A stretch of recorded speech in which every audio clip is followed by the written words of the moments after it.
Hello, જય માતાજી, જય શ્રી કૃષ્ણ। આજની વાર્તા શરૂ કરે પહેલાં વિડીયો ગમે તો લાઇક અને શેર કરી દેજો। ચેનલ પર જો તમે નવા હોય તો ચેનલને સબસ્ક્રાઈબ કરી દેજો। તો ચલો શરૂ કરીએ આજની વાર્તા। શક્તિ રૂપેણ। સવારમાં MLA મેડમ યશોદાબેન પોતાની ઓફિસમાં પ્રવેશ્યા। ખભા સુધીના લાંબા ઘૂંઘટની જગ્યા આજે વ્યવસ્થિત પિનઅપ કરેલી સાડીએ લઈ લીધી હતી। હા, એ જ ઘૂંઘટ એટલે ઓઢણાનો એ છેડો જે તેના માત્ર ચહેરાને જ નહીં પણ તેના સમગ્ર અસ્તિત્વને, તેની ક્ષમતાઓને પણ ઢાંકી દે છે। તેઓ ઓફિસમાં આવી પોતાની ખુરશી પર બેઠા। અનાયાસે એમની નજર સામે લગાડેલા ગુજરાતના નકશા પર પડી। ગીરના સીમાડે આવેલું એક નાનકડું ગામ જે નકશામાં એક ટપકા જેવું દેખાતું હતું। એ ટપકાનું પ્રતિબિંબ એમના ચશ્માના કાચ પર અને એની સાથે હૃદય પર ચોંટી ગયું હતું। મેળવવું અને ગુમાવવાની આ હુતુતુની રમત ત્યાંથી તો શરૂ થઈ હતી। સંબંધ છોડી સત્તા મેળવવાની કે અહંકારનો સાથ છોડી સત્ય મેળવવાની લડાઈ। આજે યશોદાબેનના મનમાં ઉઠેલો વંટોળ એમને દૂર ખેંચી ગયો અને લાવી પટક્યા ભૂતકાળના ભંવરમાં। જ્યારે MLA યશોદા નહીં પણ સીધી સાદી યશોદા પોતાના પતિ સવજીભાઈ અને પુત્રી પલ્લુની સાથે ગીરના નાનકડા ગામ તલાલામાં રહેતા હતા।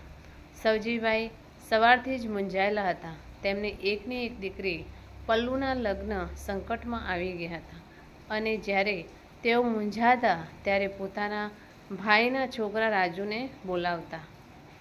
પણ કોઈ પણ સમસ્યાની ચર્ચા તેઓ ઘરની વ્યક્તિઓ સાથે કરવામાં નહોતા માનતા। તે સમજતા કે માં એટલી અક્કલ હોતી નથી। ત્યાં જ રાજુ ડેલીમાંથી પ્રવેશ્યો। તેને જોતાં જ સવજીભાઈ બોલ્યા, અલ્યા રાજ્યા, ક્યારનો તારી વાટ જોઉં છું। રાજુ કહે, તે દાંતણ પાણી પતાવીને આવ્યો। બોલો, શું આબ ફાટ્યું કે મને આમ દોડાવ્યો? સવજીભાઈએ કહ્યું, આ પલ્લુનો હારો કહેશે કે પેલા તમે સરપંચ બનો પછી જ અમે જાન જોડીએ। રાજુએ કીધું, તો એમાં શું છે? તમે ચૂંટણી પતે એટલે બની જ જાઓ ને। ત્યારે સવજીભાઈએ વિલા મોઢે કહ્યું કે થોડા દિવસ પહેલાં તેમણે ગુસ્સામાં તેમના પડોશી જીવનને ખૂબ માર્યો હતો તો તેણે પોલીસ કમ્પ્લેન કરી દીધી। તેથી તેઓ આ વખતે ચૂંટણી નહીં લડી શકે।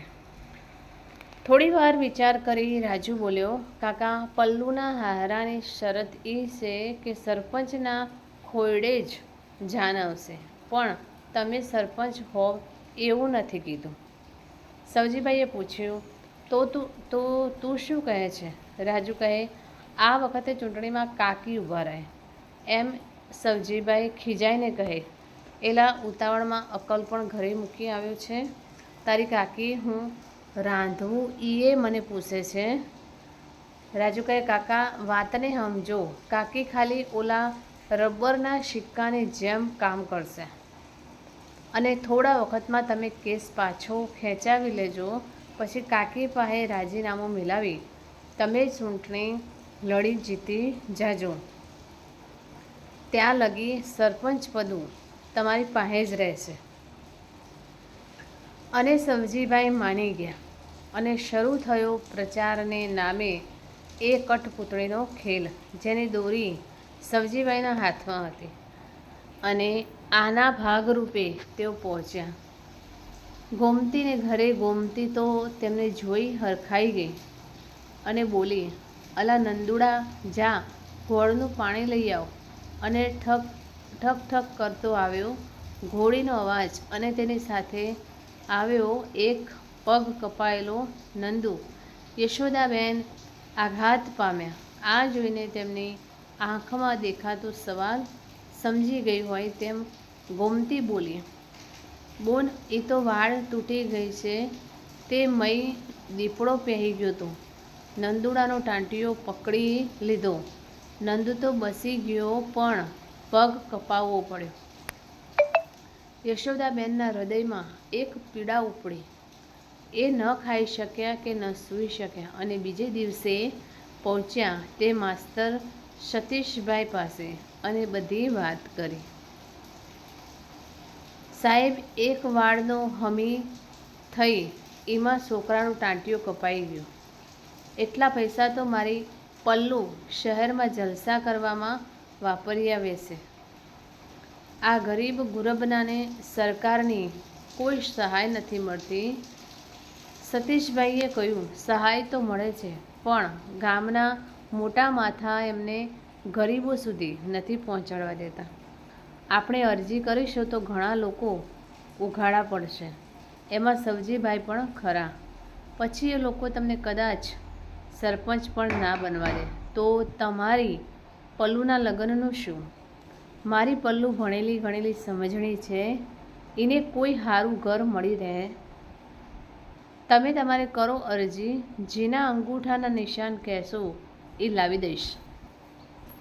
જે છોકરો કાલ સુધી શેરીઓમાં હળિયું કાઢતો હતો એ હવે ઘોડીને ટેકે આવી ગયો છે, કારણ કે એની વિધવામાં પાસે વાડ સમી કરાવવાના પૈસા નહોતા. સમજાતું નથી કે નંદુનો પગ દીપડાએ ખાધો કે આ ગામના લાલચુ લોકોની લાલચે. અને અરજી થઈ, જેમાં લખવામાં આવ્યું હતું કે સરપંચ અને પંચાયતના સભ્યોની બેદરકારીને કારણે સરકાર તરફથી મળતી સહાય ગરીબો સુધી નથી પહોંચી, જેમાં ગામ લોકો સાથે યશોદાબેનના અંગૂઠાનું પણ નિશાન હતું. અરજીની જાણ થતાં જ સવજીભાઈનો પારો 7મે આસમાને પહોંચી ગયો અને ગુસ્સાનો જ્વાળામુખી ફાટી નીકળ્યો. એમણે ત્રાડ પાડી, પલ્લુની બા, અહીં આવ. આ બધું શું માંડ્યું છે? મારી ગેરહાજરીમાં એ માસ્તરે તારા કાન ભર્યા અને તું હાલી નીકળી. તારી જોડીના લગ્નનો વિચાર ન કર્યો તે? યશોદાબેને કહ્યું, વિસરીને જ કર્યું છે. મારી છોડીને કાંઈ વાંધો નથી. કાનમાં ગરમ તેલ રેડાણું હોય તેમ સવજીભાઈ બોલ્યા. જો હવે આ ડેલીનો ઉંબરો ઓળંગી 12 પગ મેલ્યો છે તો પાછું ડગલું વાળતી નહીં. આ ઘર હારે તારો સંબંધ પૂરો થઈ જશે. આઘાત સાથે જશોદાબહેન તેમની સામે આવી ઊભા રહ્યા અને એક ઝાટકે ચહેરા પરનો ઘૂંઘટો હટાવી બોલ્યા, 16 વર્ષની ઉંમરે પરણીને આવી ત્યારથી રોજ સુખ અને સમૃદ્ધિ માટે આ ઉંબરો પૂજ્યો. એ ઘર મારું નથી તો કયા કોઈ સંબંધ રહ્યો જ છે? અને તેઓ મક્કમ પગલે બહાર નીકળી ગયા. દરેક સંબંધ ત્યજી યશોદાબેને સેવાનો ભેખ લીધો અને સતીશભાઈ જેવા ભણેલા અને પરોપકારી વ્યક્તિના માર્ગદર્શન હેઠળ તેઓ સરપંચની ચૂંટણી લડ્યા અને જીત્યા. એમની સાફ નિયત અને સારા કામોએ તેમને સફળતાની સીડી ચડાવી અને તેઓ સત્તાધારી પક્ષમાંથી ચૂંટણી લડ્યા અને એ પણ જીત્યા. ત્યારબાદ વિધાનસભાની ચૂંટણીમાં પણ જીત્યા. ત્યાં જ મેડમ એઓ એમના સેક્રેટરીના આવજે તેમને વર્તમાનમાં લાવી દીધા. તો મિત્રો, આ કહાની તમને કેવી લાગી તે કોમેન્ટ કરીને જરૂર જણાવશો અને વિડીયો પસંદ આવ્યો હોય તો લાઈક અને શેર કરી દેજો.